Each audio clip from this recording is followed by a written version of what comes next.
Hey, what's up, Dean? Zero Performance. Back working on the Vette. Yesterday, I don't remember where I left off, but I got the wooden dowels in, got the new cam in, new retaining plate, set the timing gear, front cover on, shoved the crank pulley on, pinned it.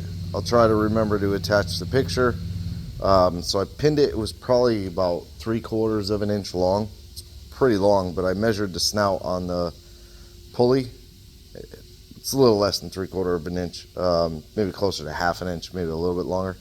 But anyways, so I got all that done. I put the AC belt back on and just thought, well, that was about it for yesterday. I had left the valve springs because of the way I have to do it is charge the cylinders with air, and if you drop a valve, you know, if it drops all the way, you have to pull the head. So got a lot done yesterday, so I figured come in today, start working on the valve springs. So that's what I did. I forgot to kind of record that, so I actually did the injectors first. So these are Deechwork 650cc injectors. The part number's in the box. Part number is 16U000658. They're 650s. I think they're LS3 style. I can't remember exactly. But I stuck those in. They're really short, but the brackets work. And it's got a little bit of a groove on the top and the bottom, so you could even have a shorter injector or a taller injector. Had I thought it all the way through, you can see that port is open now, I would have done a little bit taller of an injector. Well, no, because that would have made other things hard. So this side's pretty easy. You could do a taller injector on this side because you don't have anything there. This side becomes difficult. And this is where I had a lot of trouble. Is you see how close the rail is to the blower. So you have to set the blower down first. You can't really use much taller of an injector. I mean, it's kind of crazy to me how much or how little a space there is, but I understand they have to drive the blower off the front. So, you know, it is what it is. But the worst is that Allen bolt. Now this is my map sensor, and there it is. That Allen bolt in there. Come on, focus. Yeah, that one down in there is a nightmare. You can get it in the blower without the rail on. You can get it in, or I mean with the rail on. You can get it in there, but then there's not a lot of room to have an Allen wrench. So I was lucky I didn't have to cut an Allen wrench. That's kind of what I thought I was gonna have to do. I'm getting tripped. But I had this one that had broke a long time ago. Works out to be perfect. I think it's a 5mm. So they're 5mm Allen heads, and I just happened to have that one, which I had to make it. I had to put it in a vise and like bend it a little bit. This is the cheap Harbor Freight, so you can kind of see how it kinks over. So I had to do that to get it to drop in and get the last tightening turn out of it. So I got that on. Then I went ahead and I put the bypass valve back on. You got to be careful because the butterfly, that butterfly will actually flip too far forward, and then it'll try and shove the rod out the front of the diaphragm in a sense. But you can't just stuff it on and bolt it and have the bolt suck it up. It should push right against the blower really nice. So I got that. I got the throttle body on yesterday. I went ahead and did that. Should crusty. So I could see how much room there isn't on that, but a smaller pulley would help that. Also increase boost, so you got to be careful with that. I redid the brake booster because I can't use that port. The fitting sits at the rail, so there's no way to get a hose on it. I had a hose on it, and there's no way. So I have to plug that port. Here's that fitting here. I have to grab the plug. Now that talking about it, I might as well do it. Here it is right here. This is the plug that was in that port. I'll set that over there. I'll tape it, dope it, stick it in there, get it tightened down. So what I did was, they give you 3 of these. These are 6 ORB caps, like fuel rail caps. They're 6 ORB. They give them to you with the blower. They give you 3 of them. So I found a 6 ORB to 8 AN fitting in my tray. So I capped those 2, put that fitting in, and then after I was all done with the valve springs, here's all the old yellow LS2 valve springs, and I pulled all the plugs. Put that on. I found like a push lock 90, found some rubber 8 AN that I'll never ever use for anything, and then shoved it on here. You can see how swelled up it is. So it shoves on, and then I use this really good heat shrink tube. You can see how it basically sucks that tube really, really tight. So that should not come off. I think it looks good. I like it a lot. Yeah, so got all the valve springs done with the Tick dual spring kit. These are all the old ones, and then I pulled out the plugs, and I have no idea. AD1 Pulse Star Pulse plug. I have no idea what these are. Never seen these before, but this is the passenger side. This is the driver side.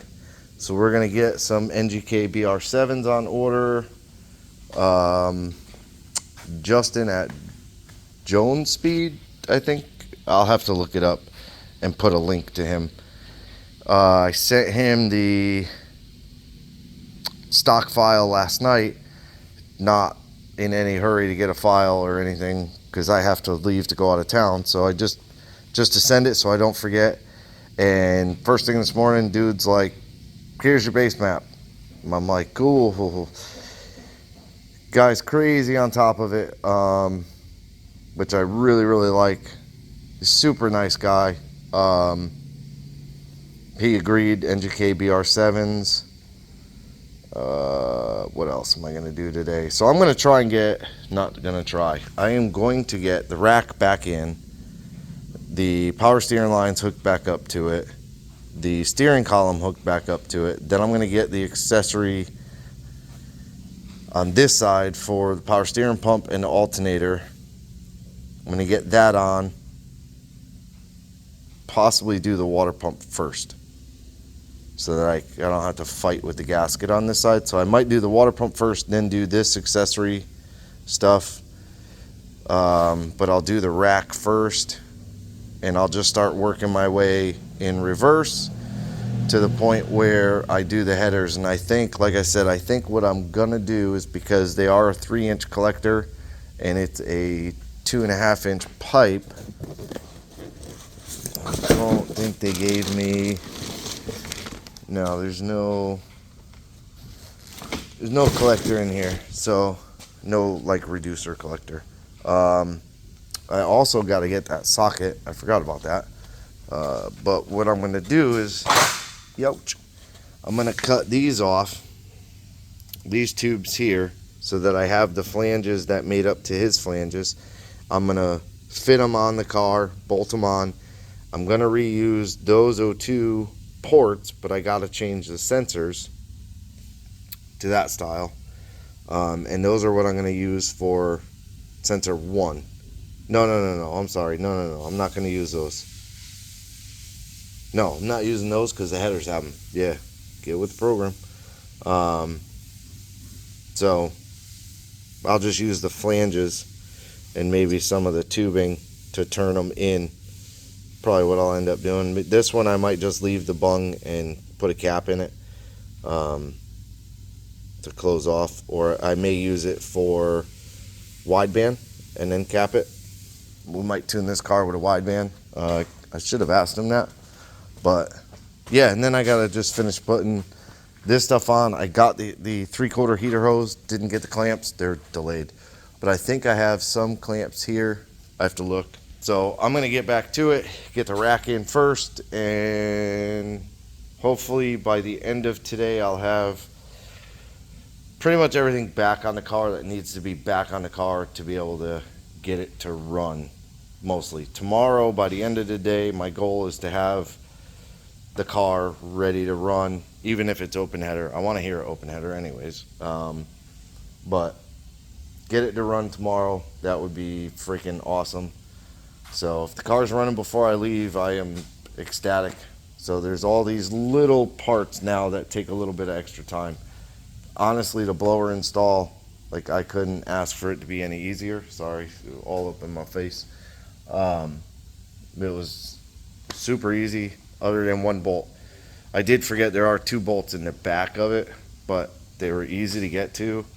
As little room there is, and looking at the heater hose, I should be able to shove the hose on and have the clamps face forward, so I'll be able to tighten them. All up in my face, bro. So yeah, I'm gonna get back to work, and we'll be finish the video later. All right, so blower's on. I had a little issue. I put the main bracket on. This is all the stuff that comes in the kit. I put the main bracket on with the spacer. You take the factory tensioner off, and 2 of these bolts, one is there and there's 2 under this pulley. Oh, well, I tightened the pulley a little bit, but there's those 2 back there. So this one and this one go in that factory tensioner, and then that one goes to the head with the spacer. I had all of that on. That bolts to the front of the blower right there. So I had all that on, and then this idler, again, I don't really have instructions. I have like a 2015 up. It showed it like hanging near the AC compressor. So the issue I have is that there's no bosses on this with bolt holes. For whatever purpose they serve on a Camaro, we have to order a Camaro water pump, which I ordered a Camaro water pump. Fits a Corvette too. So it has all the threaded bosses on here. So that'll be here after I leave. So it'll be here when I come back. I ordered the plugs, NGK BR7s. I just went ahead and can't really see down there, but you can kind of see the flanges right there. I went ahead and welded the V-bands. I cut the collectors and welded the V-bands on. I cut a good bit amount off each side. Not gonna go through, and there it is. So I cut probably 4 inches off each one. Welded the V-bands on both sides. Went ahead, put them in. Got them all tightened up with the multi-layer steel gaskets. Put the coil packs, plugged them in. Really, the only thing left to do up top is the purge solenoid, extend the throttle body wiring. The map sensor's plugged in right there. Plumb in the fuel, which I'm not quite sure how I'm going to do that yet, but I have a fitting, and my thought is to just plumb it in the back because the front is really congested. So I have a fitting here. It's a T with a female swivel, and it has males on each end. So basically you make a line from here to the rail. You would screw this on to this rail. You'd make the line loop a little bit, a straight with a 90, and then do a straight with a 90 right here. So I don't mind doing that, but this side's really close. So this pipe would probably have to go down and then come over and up into it. And I'm okay with that. There's room back there, but we'll have to see once I get all the fittings and stuff together. I have to push the 3/4 lines on there. I haven't decided where I'm gonna put the pump yet. I dropped the radiator in. Transmission lines are all hooked back up. I gotta set the condenser in it, but I'm not doing that until I get the new water pump on, just in case I need to pull it back a little bit. I don't think I will, but just in case. blah blah blah. Yeah, all the valve springs are all done. I did that before, I think. Yeah. So that's the only other issue, other than the water pump being an issue, is the power steering cap does not come off. So I'm gonna have to cut that bracket somehow. And the hose is so short, the little fill tube hose from the reservoir to the pump, that one down there, it's really short. There's not a whole lot you could do with it, but I only need like 2 inches of space. So I may take the bracket back off, just move that hole over to kind of in the corner, and see if that gets me far enough over, and see if I can keep that hose from kind of kinking. I know it moves fairly easy, but that's where I'm at. I won't really have anything for tomorrow necessarily. I will, but I won't. I still got to do the evap stuff, which I will do. The biggest thing that I have is the exhaust. That's really the biggest thing that I have left. I got the rack all back on, steering column back in, like everything's back on the car how it was, other than, you know, little pieces up here that I still need to attach stuff to. But the exhaust, tying it back into what he has there, whether I gotta cut it back some or, you know, whatever I gotta do, and it's just the small things. That's it. That's really all that's left. So I'm hoping tomorrow I'll try and figure out the exhaust. I mean, I have tomorrow and a little bit of Thursday. Tomorrow I also have to tune a truck, so maybe that'll be good. Or Thursday morning, he doesn't know. So yeah. That's where we're at. For now, this is it for this one. Appreciate you watching. Like, subscribe, hit the bell to be notified of new videos, and have a good day.